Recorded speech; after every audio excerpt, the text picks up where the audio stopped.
कहना चाहेंगे, jail camp का उपज ही आंदोलन के माध्यम से हुआ है और विस्थापितों के मामले में अगर सबसे मुखर कोई रहा है तो जेल कैंप रहा है। हम लोग आगे भी अग्रिम पंक्ति में खड़े होकर विस्थापितों की लड़ाई को लड़ेंगे, बशर्ते आपका सहयोग, आपका साथ होना चाहिए।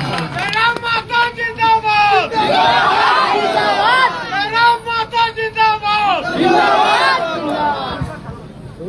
और बिल्कुल आज इस बात को हम खुले मन से मानते हैं कि जो समस्याएं हैं और जो हम संघर्ष कर रहे हैं, हमारे संघर्ष से समस्याएं बड़ी हैं, इसीलिए समाधान नहीं हो पा रहा। इस बात को मानते हैं कि आज जो हम लोग संघर्ष कर रहे हैं उससे समस्याएं बड़ी हैं, लेकिन हम यह भी मानते हैं जब हमारा संघर्ष बड़ा होगा, हमारे संघर्ष का आधार बढ़ेगा, हमारे संघर्ष का स्तर बढ़ेगा, समस्याएं छोटी होंगी और समाधान भी होगा। क्योंकि समस्याएं जिनके माध्यम से हमें समस्याएं मिल रही है वो बड़े लोग हैं। इस व्यवस्था में उनकी पकड़ है, सत्ता में उनकी पकड़ है, और जो संघर्ष करने वाले लोग हैं वो कहीं न कहीं लाचार किसान बेबस लोग हैं। लेकिन जब वो एकजुट होकर संघर्ष करेंगे, एक होकर अपनी लड़ाई को लड़ेंगे, तो मुझे पूर्ण विश्वास है समस्याएं बहुत छोटी पड़ जाएंगी और हमारे संघर्ष का स्तर बहुत ऊंचा हो जाएगा। और आज हर एक विस्थापित क्षेत्र को यह तय करना होगा, हर एक गांव को यह तय करना होगा, हर एक किसान को यह तय करना होगा कि आज संघर्ष की लड़ाई को एकजुटता से वो धार देनी है कि समस्याएं हमारे सामने आकर बोनी पड़ जाए, ये हमें तय करना होगा। आज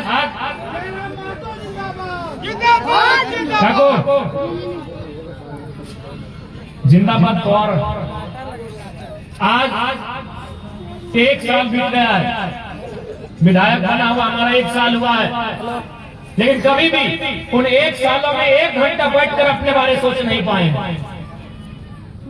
आपके कैमरे में हमारी तस्वीर बिल्कुल साफ आ रही होगी। अल्ट्रा 24 का भी मोबाइल होगा आपके पास, 17 iPhone 17 होगा।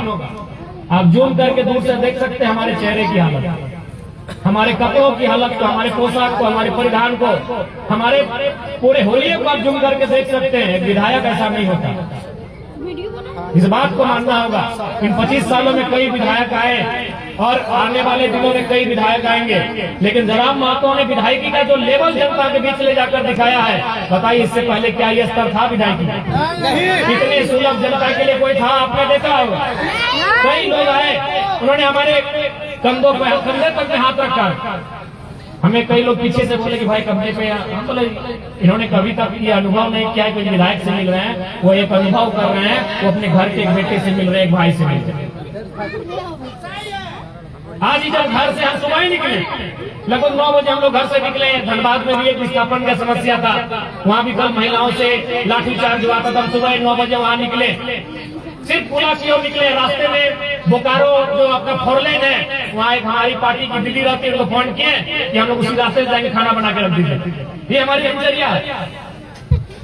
जिस रास्ते से हम लोग गुजरते हैं, अगर किन्हीं का घर रोड के किनारे है तो उनको फोन कर देते हैं कि खाना बना के रख दीजिएगा। यानी आज हम लोग के पास जनता की समस्याओं के लिए लड़ते लड़ते इतना समय नहीं है कि हम लोग अपने घर जा सके भोजन तो करने का।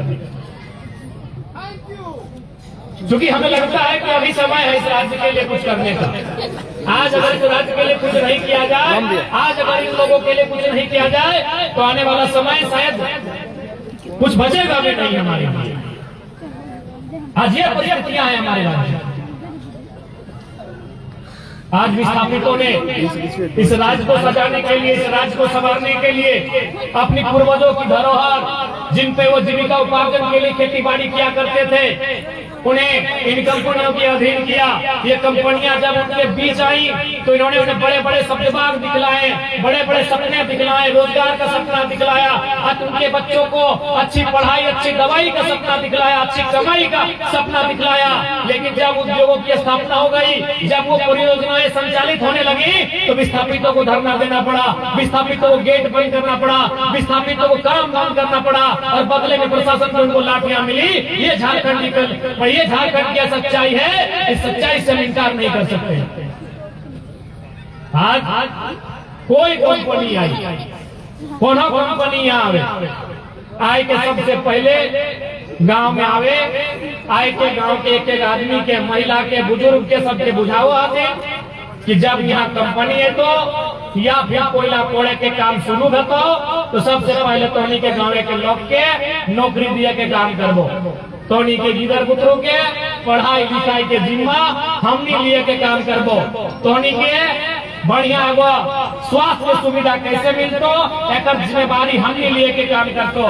लेकिन आज जब वो परियोजना शुरू हो जाए, जब खनन के कार्य आरंभ स्टार्ट हो जाए या फिर कोई फैक्ट्री जैसे आलू का स्टील फैक्ट्री, तमाम जो फैक्ट्री सब जब स्थापित हो जाए तब अपनी के सुर बदल जाए। लेकिन अपनियों के मालूम है कि जो सत्ता हमारी जिम्मेवारी ली है पहरेदारी की, उन सत्ता तक अपना आर्थिक चंदा भेजने का काम करेंगे और बदले में उन्हीं की पुलिस हमारे घरों तक आएगी, हम पे लाठियां चलाएंगी और हमारे आंदोलन को, हमारे मनोबल को कुचलने का काम करेंगी। लेकिन वो लाख जान ले, हमारा मनोबल टूटेगा नहीं, न हमारा मनोबल झुकेगा।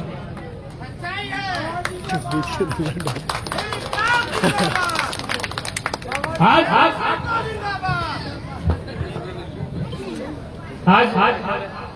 यही हो रहा है। आज सारी समस्या यही है।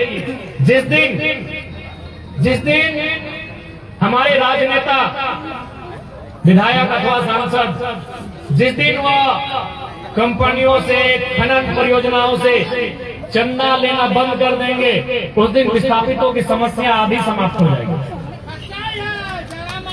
आपने देखा होगा कुछ दिन पहले आपके पड़ोस में एक विधानसभा है, बड़का गांव, एनटीपीसी का एक लेटर जारी हुआ जिसमें उन्होंने विधायक के आवास की मरम्मती के लिए खर्चा वहन करना था।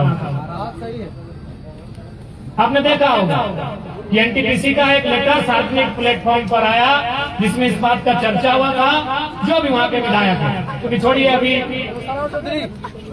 तो वहाँ इस बात का स्पष्ट विवरण था।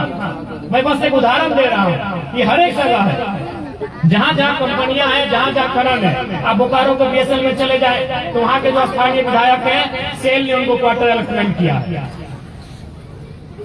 तो जब तक ये हमारे राजनेता जिनकी जिम्मेदारी है इस राज्य को संचालन करने की, जिनकी जिम्मेदारी है जनता के हितों की रक्षा की, अगर वे लोग कंप्रोमाइज करेंगे, अगर वे लोग हमारे अधिकारों से समझौता करेंगे तो परिस्थितियां ऐसी ही होंगी। अब बताइए, कंपनियां उनको आवाज दे रही है, कंपनियां उनके आवास में रंगाई पुताई का काम कर रही है, कंपनियां उनके घर में मार्बल्स और टाइल्स बिछाने का काम कर रही है। तो बताइए, वो कंपनी जो उतना खर्च करेगी हमारे माननीयों के लिए, हमारे जनप्रतिनिधियों के लिए, तो जाहिर सी बात है वो कहाँ उसकी कटौती करेगी, उसकी भरपाई कहाँ से होगी? उसकी भरपाई हमारे हिस्से से होती है। इसलिए अब लगता है जनता को अपने हक की लड़ाई को बगैर किसी बड़े नेता, बगैर किसी सांसद विधायक के केवल अपने एकजुटता से लड़ना होगा। और ये गांधी का देश से याद रखिएगा, गांधी